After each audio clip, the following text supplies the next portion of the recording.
Ever wondered how you can design your garden using Feng Shui principles to create a harmonious space? Imagine your garden transforming into a haven of tranquility and balance. Well, today we'll guide you through the process. So get ready to transform your garden into a serene sanctuary.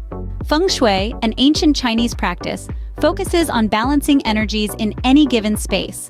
Originating over 3,000 years ago, Feng Shui aims to harmonize individuals with their surrounding environment.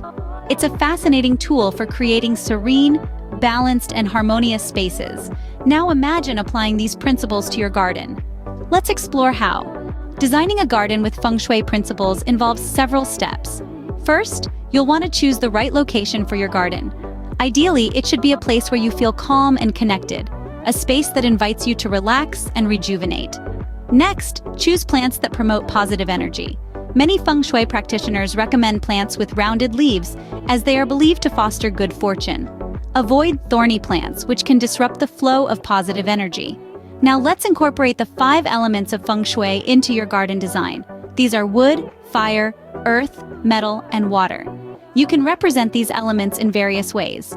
For instance, a wooden bench could represent wood, while a metal sculpture could stand for metal. A small pond or water feature can symbolize water, and so forth. Lastly, arrange these elements in a way that promotes harmony. Remember, Feng Shui is about balancing energies, so make sure no element dominates the others. Remember, the goal is to create a garden that promotes balance, harmony, and positivity. So, are you ready to design your own Feng Shui garden? Go ahead, channel the positive energy and create your own serene oasis. Before you go, please hit the like button if you found this video helpful. And don't forget to subscribe to our channel for more garden design tips. Happy gardening!